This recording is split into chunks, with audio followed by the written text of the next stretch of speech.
علیکم. اشہد ان لا الہ الا اللہ وحدہ لا شریک لہ واشہد ان محمدا عبدہ ورسولہ. اما بعد فاعوذ باللہ من الشیطان الرجیم. بسم اللہ الرحمن الرحیم. یا ایہا الذین آمنوا لا تحرموا طیبات ما أحل الله لكم ولا تعتدوا إن الله لا يحب المعتدين. وكلوا مما رزقكم الله حلالا طيبا واتقوا اللہ الذی انتم بہ مؤمنون. سورۃ المائدہ آیت 88 تا 99. جیسا کہ آپ نے سنا، خاکسار کی آج کی گزارشات کا موضوع حصول رزق حلال عین عبادت ہے. اللہ تعالیٰ قرآن کریم کی ان آیات میں فرماتا ہے، اے وہ لوگو جو ایمان لائے ہو، ان پاکیزہ چیزوں کو جو اللہ نے تمہارے لیے حلال کر دی ہیں حرام نہ ٹھہرایا کرو، اور حد سے تجاوز نہ کرو. یقیناً اللہ حد سے تجاوز کرنے والوں کو پسند نہیں کرتا. اور اس میں سے جو اللہ نے تمہیں رزق دیا حلال اور پاکیزہ کھایا کرو، اور اللہ کا تقوی اختیار کرو جس پر تم ایمان لاتے ہو. رزق حلال ایک ایسا مضمون ہے جس کو اگر دنیا کے حسن معاشرت سے کچھ دیر باہر نکال کر دیکھیں تو یہ دیکھ کر ہم حیران ہوں گے کہ صفت کے فقدان کے نتیجے میں معاشرے سے امن ختم ہوتا ہوا نظر آئے گا. امیر امیر تر اور غریب قریب تر ہوتا چلا جائے گا، اور پھر یہیں پر بات ختم نہیں ہو جاتی. ایسے معاشرے تقسیم در تقسیم ہوتے چلے جاتے ہیں. وہ عمل جس کا آغاز گھر کی اکائی سے شروع ہوتا ہے، پھر وہ معاشرے کو اپنی لپیٹ میں لیتے ہوئے قوموں کی تباہی کا باعث بنتا ہے، اور بالآخر اس کی تان جنگوں پر آ کر ٹوٹتی ہے. جہاں طاقتور قومیں غریب اور کمزور قوموں کے وسائل پر حملہ کر کے ان کے وسائل کو ناجائز طریق سے اپنی طاقت کے بلبوتے پر اپنے لیے جائز قرار دے دیتی ہیں. چنانچہ گزشتہ عالمی جنگوں کے پس منظر میں یہ بات ہمیں نمایاں نظر آتی ہے، اور دور حاضر میں بھی طاقتور قومیں بدقسمتی سے ایسا ہی کرتی ہوئی نظر آتی ہیں، جس کی بنیادی وجہ ناجائز ذرائع سے اپنے لیے دوسروں کے حقوق سلب کرتے ہوئے رزق کمانا ہے. حضرات، جب ہم روحانی زندگی میں ناجائز ذرائع سے کمائے گئے رزق کی صورتحال کا جائزہ لیتے ہیں تو اس کی کیفیت یوں معلوم ہوتی ہے کہ انسان جب حلال اور حرام کے ذرائع میں فرق نہیں کرتا تو عبادت جیسے اہم مضمون کو بھی کھو بیٹھتا ہے. جیسا کہ اللہ تعالیٰ نے قرآن کریم کی ان آیات میں، جس کی خاکسار نے ابھی تلاوت کی ہے، فرماتا ہے، اور اس میں سے جو اللہ نے تمہیں رزق دیا حلال اور پاکیزہ کھایا کرو اور اللہ کا تقوی اختیار کرو جس پر تم ایمان لاتے ہو۔ اس آیت سے یہ پتہ چلتا ہے کہ حلال اور پاکیزہ رزق کا حصول شکر گزار اور عبادت گزار انسان کے لیے، شکر گزار اور عبادت گزار انسان بننے کے لیے بنیادی شرط ہے۔ یعنی رزق حلال اور عبادت کا آپس میں گہرا تعلق ہے۔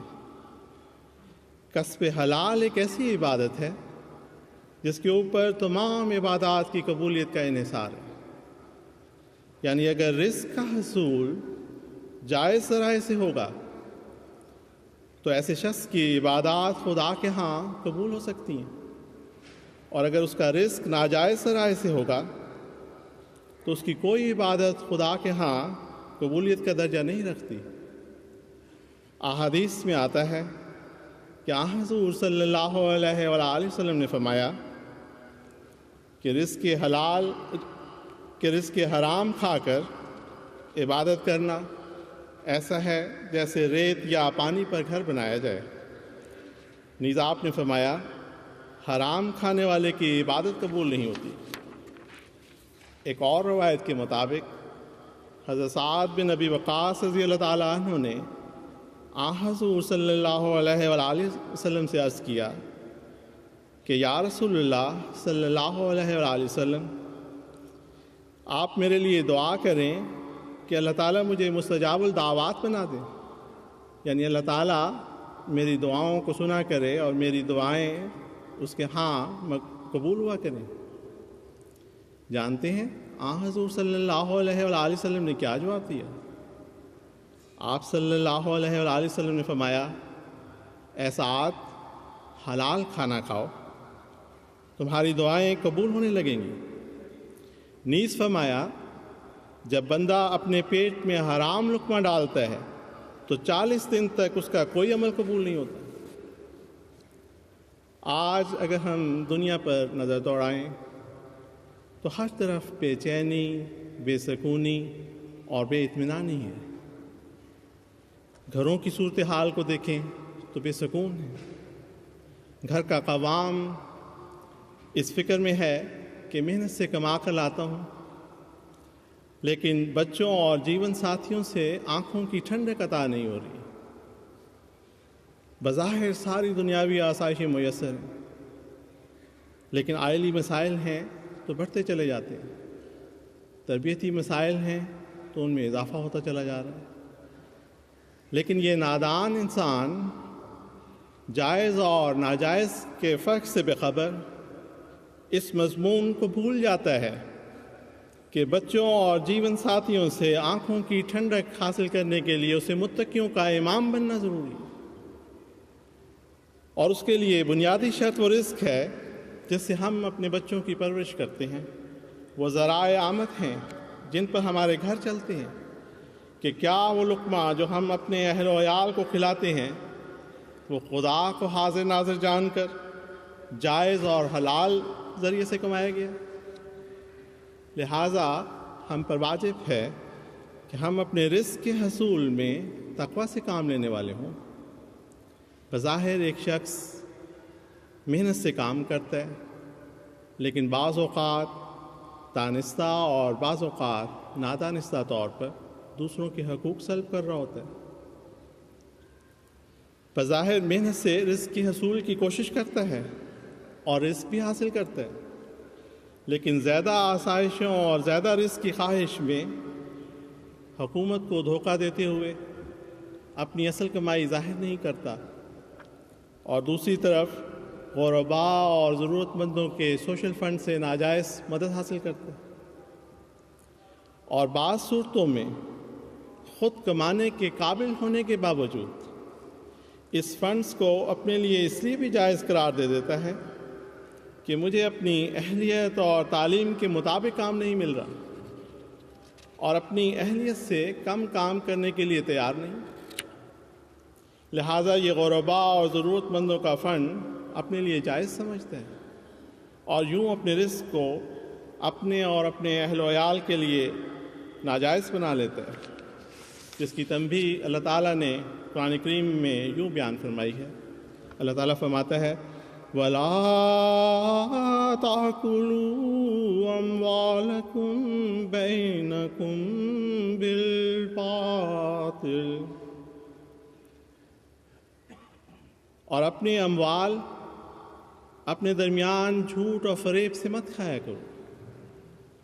حضرات، اسلام میں سوال کرنے سے بار بار منع کیا گیا ہے اور لینے والے ہاتھ کو سخت ناپسند کیا گیا ہے۔ حضور صلی اللہ علیہ وآلہ وسلم نے ہاتھ کی کمائی کو بہت پسند فرمایا ہے۔ آپ صلی اللہ علیہ وآلہ وسلم نے فرمایا کہ ہاتھ کی کمائی سے بہتر کبھی کسی نے کھانا نہیں کھایا۔ دیکھیں، اللہ تعالیٰ کے نبی داؤد علیہ السلام لوہے کا کام کیا کرتے تھے۔ حضرت آدم علیہ السلام کے متعلق آتا ہے کہ آپ زراعت کا کام کیا کرتے تھے۔ حضرت صالح، حضرت موسیٰ اور خود ہمارے پیارے آقا حضرت اقدس محمد مصطفیٰ صلی اللہ علیہ وآلہ وسلم تجارت کرتے تھے۔ ہمارے پیارے نبی اکرم صلی اللہ علیہ وآلہ وسلم نے تو چرواہے کا کام بھی کیا۔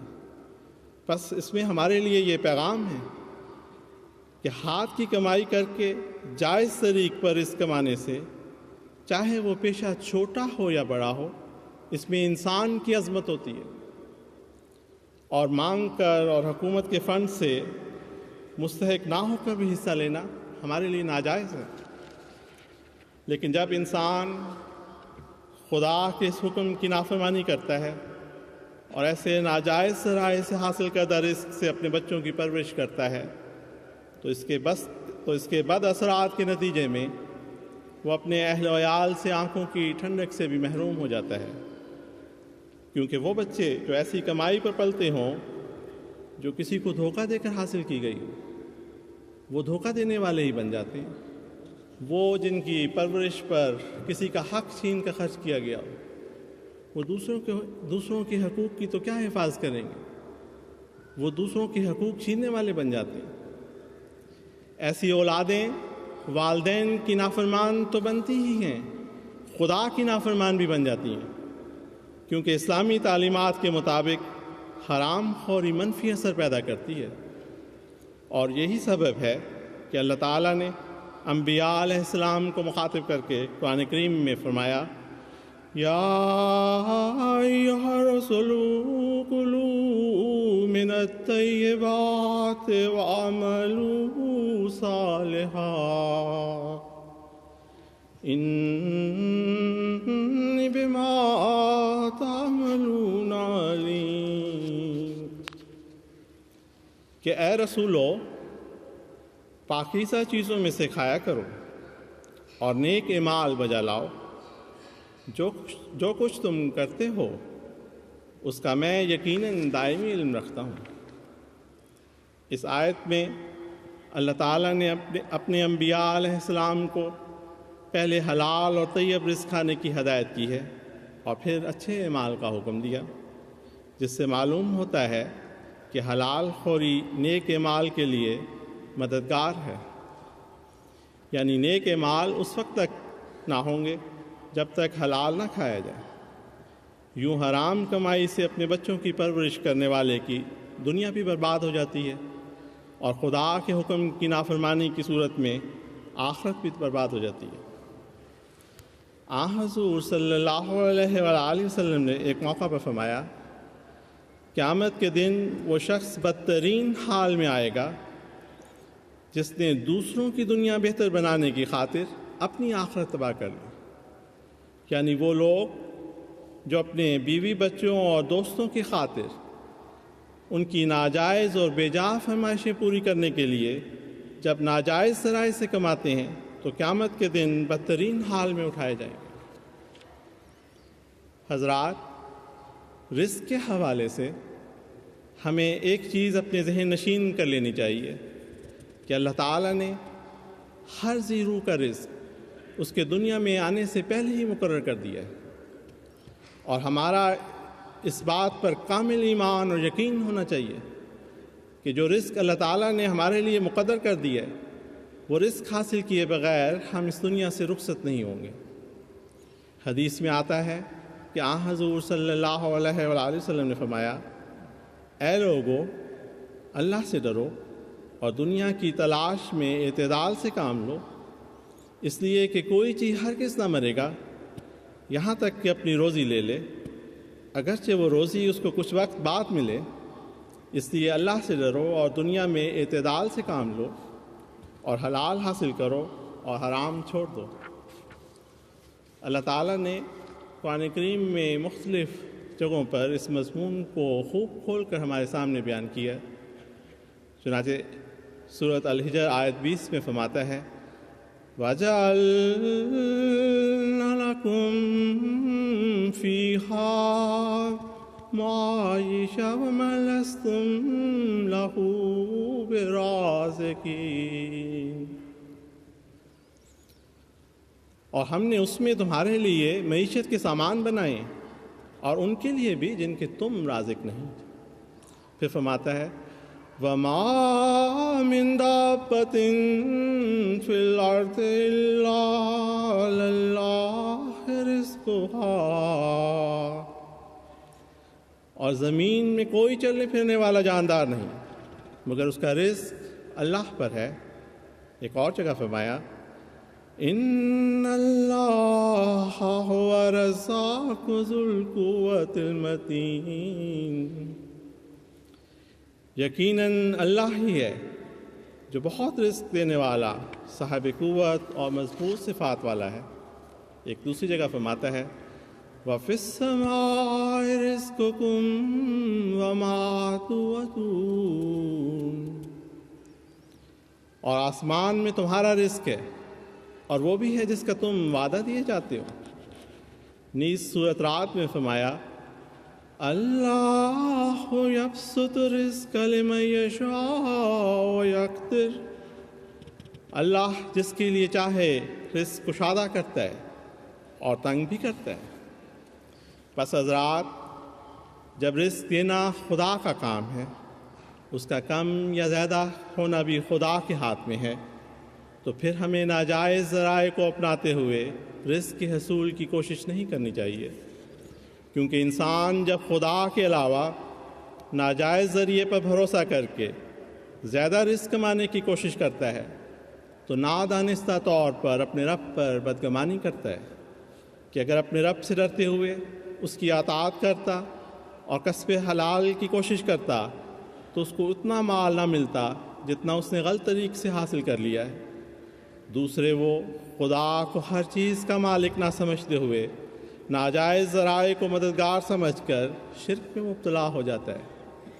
اگرچہ خدا تعالیٰ نے یہ بات قرآن کریم میں خوب کھول کر بیان کر دی ہے کہ انسان اگر اللہ کا تقوی اختیار کرے اور پرہیزگاری اختیار کرے اور اس کے رسول کا فرما بردار ہو تو اللہ تعالیٰ اس کے رزق میں خیر و برکت ڈال دیتا ہے۔ حضرت مسیح موعود علیہ السلام نے اس مضمون کی یوں تشریح فرمائی ہے۔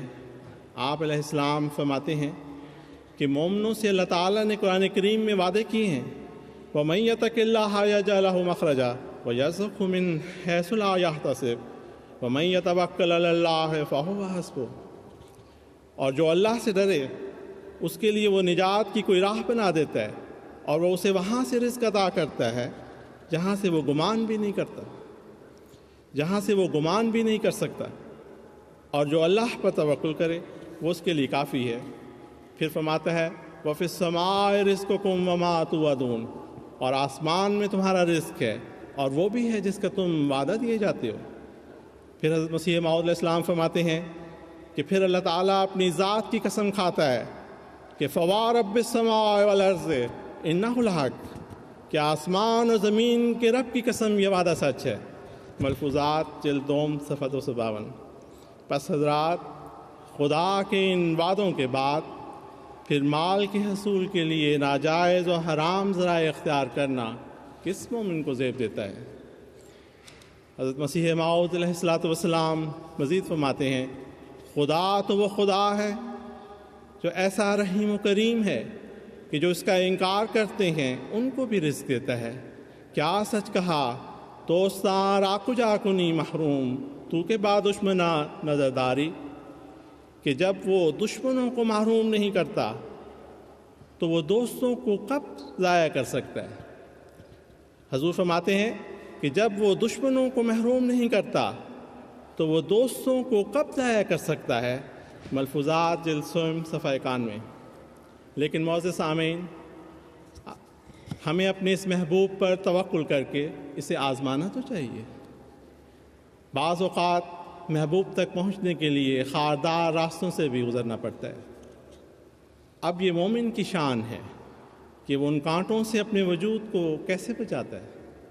آج خدا کا خلافت کی صورت میں ہم پر بہت بڑا احسان ہے کہ خدا کا نمائندہ ہماری رہنمائی کرتا ہے، صرف روحانی رزق ہی نہیں بلکہ مادی رزق کی پاکیزگی کے لیے بھی ہدایت دیتا ہے۔ حضور ایدہ اللہ تعالیٰ بنصر العزیز کے ارشاد کی روشنی میں جب کئی احمدی احباب نے باوجود ضرورت مند ہونے کے ممنوعہ ریسٹورنٹس اور مارکیٹ سے کام ختم کر دیے، لیکن کیا خدا نے ان کو چھوڑ دیا؟ نہیں، بلکہ ان کے رزق کے بہتر سامان پیدا کر دیے۔ جیسا کہ اللہ تعالیٰ نے فرمایا ہے کہ جو تقوی اختیار کرتا ہے اس کو اللہ تعالیٰ اپنے فضل سے ہر ایک بلا اور علم سے نکال لیتا ہے اور اس کے رزق کا خود کفیل ہو جاتا ہے، اور ایسے طریق سے دیتا ہے جو وہم و گمان میں بھی نہیں آتا۔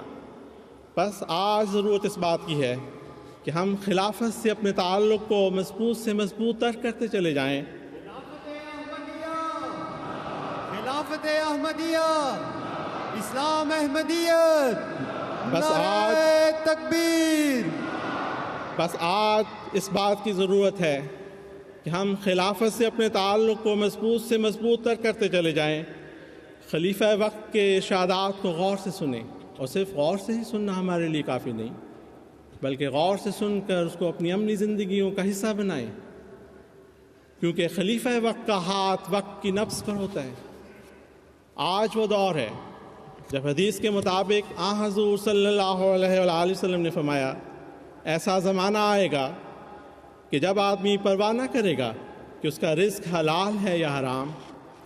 ایسے وقت میں ہم کتنے خوش نصیب ہیں کہ خدا تعالیٰ کی قائم کردہ خلافت ہمیں موجود ہے، اور خلیفہ وقت ہمیں ہماری بھلائی کے لیے پاکیزہ اور حلال رزق کی باریکیوں تک کے بارے میں رہنمائی فرماتے ہیں۔ بس ہمیں کامل یقین ہونا چاہیے، جب ہم حضور کی ہدایات کے مطابق عمل کریں گے تو خدا تعالیٰ ہماری کوششوں میں برکت ڈالے گا اور ہمیں وہ پاکیزہ رزق عطا کرے گا جس کے نتیجے میں ہماری عبادات مقبول ہوں گی اور ہمارے گھر پرامن اور بابرکت ہوتے چلے جائیں گے۔ حضرات، اب خدا تعالیٰ نے تمام سامان پیدا کرنے کے بعد انسان کو رزق کے حصول کے لیے ارادہ اور اختیار کی آزادی دی ہے، اور اسی آزادی کی وجہ سے انسان اللہ تعالیٰ کے حضور جواب دے کہ وہ اس آزادی کو غلط استعمال کرتا ہے یا اللہ تعالیٰ کے بتائے ہوئے طریق کے مطابق استعمال کرتا ہے۔ جب انسان اپنے ارادے کو تقویٰ کے پیش نظر رکھتے ہوئے استعمال کرتا ہے تو اس کے نتیجے میں جو رزق اس کو حاصل ہوتا ہے وہ اس کے لیے خیر و برکت کا باعث ہوتا ہے۔ حضرت مسیح موعود علیہ الصلوۃ والسلام فرماتے ہیں لوگوں نے تقویٰ کے چھوڑنے کے لیے طرح طرح کے بہانے بنا رکھے ہیں۔ بعض کہتے ہیں کہ جھوٹ بولے بغیر ہمارے کاروبار نہیں چلتے۔ فرماتے ہیں کہ بعض کہتے ہیں کہ جھوٹ بولے بغیر ہمارے کاروبار نہیں چل سکتے، اور دوسرے لوگوں پر الزام لگاتے ہیں کہ اگر سچ کہا جائے تو لوگ ہم پر اعتبار نہیں کرتے۔ پھر بعض لوگ ایسے ہیں جو کہتے ہیں کہ سود لینے کے بغیر ہمارا گزارا نہیں ہو سکتا۔ حضور فرماتے ہیں کہ ایسے لوگ کیوں کر متقی کہلا سکتے ہیں؟ فرماتے ہیں کہ ایسے لوگ کیوں کر متقی کہلا سکتے ہیں؟ خدا تعالیٰ تو وعدہ کرتا ہے کہ میں متقی کو ہر مشکل سے نکالوں گا اور ایسے طور سے رزق دوں گا جو گمان اور وہم میں بھی نہ آ سکے۔ اللہ تعالیٰ تو فرماتا ہے کہ جو لوگ ہماری کتاب پر عمل کریں گے ان کو ہر طرف سے، اوپر سے اور نیچے سے رزق دوں گا۔ پھر فرمایا وَفِي السَّمَاءِ رِزْقُكُمْ، جس کا مطلب یہی ہے کہ رزق تمہارا تمہاری اپنی محنتوں اور کوششوں اور منصوبوں سے وابستہ نہیں، وہ اس سے بالا تر ہے۔ ملفوظات جلد 4 صفحہ 42۔ معزز سامعین، اس اقتباس کی روشنی میں آج ہمیں اپنے جائزے لینے کی ضرورت ہے کہ ہم میں سے وہ احباب جو کاروبار کے ساتھ منسلک ہیں اس جگہ ٹھہریں اور جائزہ لیں کہ ان کے کاروبار کہیں ناجائز ذرائع سے تو نہیں جڑے ہوئے، کہیں ان کے کاروبار میں جھوٹ کی ملونی تو نہیں، کہیں ان کے منافع کی شرح جائز شرح منافع سے بڑھ کر تو نہیں۔ اگر ایسا ہے تو پھر ان کے رزق پاکیزہ رزق نہیں، ان کے ساتھ ان وعدوں کا اطلاق نہیں ہوتا جو متقی کے ساتھ ہوتا ہے، جو متقی کے ساتھ ہیں۔ ایسے لوگ اگرچہ زمینی رزق تو حاصل کر لیتے ہیں لیکن آسمانی رزق سے محروم کر دیے جاتے ہیں۔ حضور صلی اللہ علیہ وآلہ وسلم نے ایک موقع پر فرمایا حلال کی طلب جہاد ہے، ایک اور جگہ فرمایا سچا دیانتدار تاجر قیامت کے دن انبیاء، صدیقین اور شہداء کے ساتھ اٹھایا جائے گا۔ حضرات، یہ کتنی پرحکمت بات ہے کہ دنیا میں جہاں ہر طرف جھوٹ اور بددیانتی ہے وہاں حلال رزق کی کوشش کرنے والا، اپنی محنت سے کمانے والا حضور صلی اللہ علیہ وآلہ وسلم کی حدیث کے مطابق جہاد کرنے والے کے برابر ہے، کیونکہ قدم قدم پر اس کو مشکلات کا سامنا کرنا پڑتا ہے، بارہا اپنے نفس کو کچلنا پڑتا ہے، بمشکل دنیا کی بدیوں سے اپنے دامن کو بچانا پڑتا ہے، اور جب وہ اس کوشش میں کامیاب ہو جاتا ہے تو وہ زہد و تقویٰ کے اس مقام کو پا لیتا ہے جس مقام پر انبیاء، صدیقین اور شہداء ہوتے ہیں، اور قیامت کے دن اس کا انجام حضور صلی اللہ علیہ وآلہ وسلم کی حدیث کے مطابق ان کے ساتھ ہو جاتا ہے۔ کیسا ہی حسین یہ انجام ہے۔ حضرات، رزق کے حصول کے بعد رزق کی پاکیزگی کا ایک اور طریقہ زکوٰۃ، صدقات اور چنداجات ہیں۔ حضرت عبداللہ بن مسعود رضی اللہ تعالیٰ عنہ سے روایت ہے کہ حضور صلی اللہ علیہ وآلہ وسلم نے فرمایا جو بندہ حرام مال کما کر اس میں سے کچھ صدقہ کرے تو اس کا صدقہ قبول نہ ہوگا۔ دیکھیں آپ نے حضور صلی اللہ علیہ وآلہ وسلم نے ہمیں کیسی تنبیہ فرمائی ہے کہ حرام رزق کے ذریعے اگر تم صدقہ بھی دو گے تو وہ بھی قبول نہیں ہوگا۔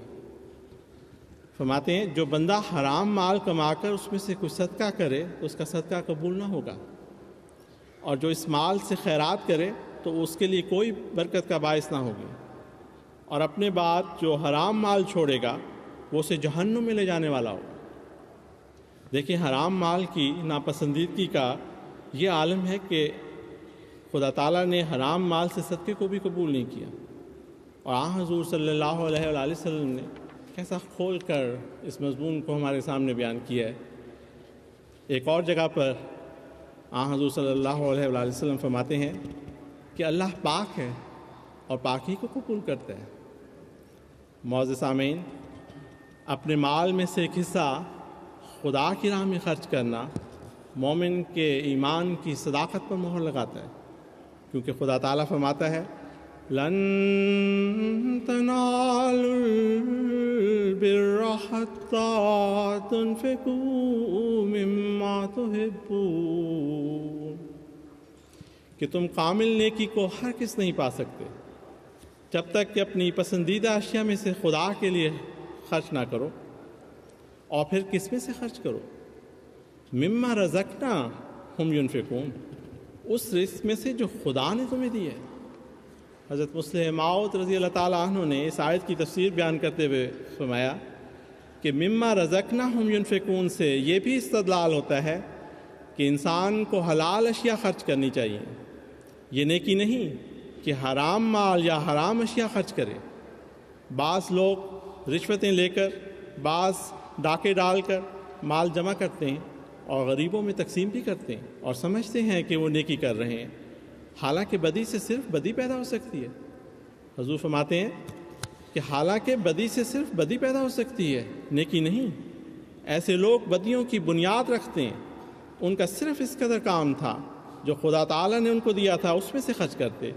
اگر کوئی شخص دوسرے کے مال سے جس پر اس کا حق نہیں دوسرے کو کچھ دے دیتا ہے، وہ اس حکم کو پورا کرنے والا نہیں کہلا سکتا، کیونکہ وہ اس میں سے خرچ کرتا ہے جو خدا تعالیٰ نے اسے نہیں دیا تھا۔ اور یہ آیت کہتی ہے جو ہم نے ان کو دیا اس میں سے خرچ کرتے ہیں۔ حضرات، اس تفسیر سے ہم پر یہ بات واضح ہو جاتی ہے کہ وہ مال جو ناجائز ذرائع سے جمع کیا جائے، دوسروں کا حق چھین کر حاصل کیا جائے یا دھوکہ دہی سے حاصل کیا جائے، اگر ہم غریبوں یا اپنے غریب رشتہ داروں کی اگر اس سے مدد کرتے ہیں، وہ سب خدا کے حضور ناقابل قبول ہیں، اور خدا کے حضور ہماری اس قربانی کی کوئی بھی اہمیت نہیں۔ دیکھیں، صحابہ کرام رضوان اللہ علیہم کو جب حضور صلی اللہ علیہ وآلہ وسلم کسی مالی تحریک کے لیے بلاتے تو وہ اتنے محتاط تھے کہ بازار جاتے، محنت مزدوری کرتے اور پھر وہ اجرت خدا کی راہ پہ پیش کرتے۔ بس آج ہمیں اس لحاظ سے بھی اپنے جائزے لینے کی ضرورت ہے کہ ہم جو قربانیاں خدا کے حضور پیش کر رہے ہیں وہ خدا کے نظر میں قابل قبول ہیں بھی کہ نہیں۔ حضرات، بعض صورتوں میں حلال اور حرام کی تفریق نہایت واضح ہوتی ہے، لیکن بعض حالات میں مشتبہ ہو جاتی ہے۔ اس مشکل سے بچنے کا واحد ذریعہ بھی تقوی ہے کہ انسان تقوی سے کام لیتے ہوئے فیصلے کرے۔ حدیث میں آتا ہے کہ حضور صلی اللہ علیہ وآلہ وسلم نے ایک موقع پر فرمایا، حلال بھی ظاہر ہے اور حرام بھی ظاہر ہے، اور ان دونوں کے درمیان شبہ والی کچھ باتیں ہیں، اکثر لوگ انہیں نہیں جانتے۔ بس جو ان مشتبہ باتوں سے بچا، اس نے اپنے دین اور اپنی آبرو کو محفوظ رکھنے کے لیے پوری احتیاط سے کام لیا، اور جو ان مشتبہ امور میں جا پڑا تو وہ اس چرواہے کی مانند ہے جو اپنا ریوڑ رکھ کے آس پاس چلا رہا ہے، قریب ہے کہ اس میں ریوڑ جا پڑے۔ دیکھو، ہر بادشاہ کی ایک رکھ ہوتی ہے، یہاں رکھ سے مراد حدود ہیں۔ حضور فرماتے ہیں کہ دیکھو، ہر بادشاہ کی ایک رکھ ہوتی ہے، خیال رکھنا کہ اللہ کی رکھ اس کی زمین میں اس کی حرام کی ہوئی باتیں ہیں۔ خبردار، جسم میں ایک گوشت کا ٹکڑا ہے، اگر وہ ٹھیک ہے تو سارا جسم ٹھیک ہے، اور اگر وہ بگڑ جائے تو سارا جسم بگڑ جاتا ہے، اور تمہیں معلوم ہے کہ وہ دل ہے۔ حضرت مسیح موعود علیہ السلام فرماتے ہیں، جب انسان دن بھر ناجائز وسائل اختیار کرتا ہے اور دنیا کمانے کے پیچھے پڑا رہتا ہے تو دل ناپاک ہو جاتا ہے۔ حضرات، یہ بات یہاں ختم نہیں ہوتی، بلکہ ایسے مال کی محبت ہر محبت اور نیکی پر غالب آ جاتی ہے۔ وہ لوگ جن کے ذرائع آمدن ناجائز اور حرام ہوتے ہیں، جھوٹ، دھوکہ اور بددیانتی پر مشتمل ہوتے ہیں، وہ دنیا کو تو دھوکہ دیتے ہی ہیں، پھر خدا تعالیٰ کو بھی دھوکہ دینے کی کوشش کرتے ہیں۔ اپنے بجٹ درست نہیں لکھواتے، اپنی آمد کے مطابق نہیں لکھواتے، مال سے اس قدر محبت کرتے ہیں کہ خدا کی محبت اور اس کا خوف ان کی آنکھوں سے اوجھل ہو جاتا ہے۔ پھر جب اپنے مال سے خدا کا جائز ٹکڑا پیش ہی نہ کیا تو ایسا مال کیوں کر پاک اور حلال ہو سکتا ہے؟ بس ہمیں ہمیشہ یاد رکھنا چاہیے کہ اس دنیا میں ہم جو بھی کریں، جو بھی ہمارے ذرائع آمدن ہیں اور جو بھی ذرائع آمدن ہم اختیار کریں، بالآخر ہم نے اس دنیا سے رخصت ہونا ہے۔ وہاں اللہ تعالیٰ نے ہم سے جو حساب لینا ہے وہ ہمیں ہمیشہ اپنے سامنے رکھنا چاہیے، اور اس کے مطابق حضور صلی اللہ علیہ وآلہ وسلم نے فرمایا کہ انسان کے قدم اپنی جگہ سے ہل نہیں سکیں گے جب تک کہ وہ خدا کے حضور 5 سوالوں کے جواب نہ دے دے، اور ان میں سے 2 سوال مال کے بارے میں ہوں گے۔ ایک یہ کہ مال کہاں سے کمایا، کیا ذرائع تھے، کیا طریق تھا، اور دوسرے یہ کہ اسے کہاں خرچ کیا۔ لہٰذا ہمیں مال کے حصول میں بھی احتیاط سے کام لینا چاہیے، اور اس کے خرچ کرنے میں بھی احتیاط سے کام لینا چاہیے۔ اللہ تعالیٰ سے دعا ہے کہ وہ مجھے بھی اور آپ سب کو رزق حلال کی توفیق دے۔ تکبیر! حضرت محمد مصطفیٰ غلام احمد کی، غلام احمد کی، اسلام احمدیت، نعرہ تکبیر!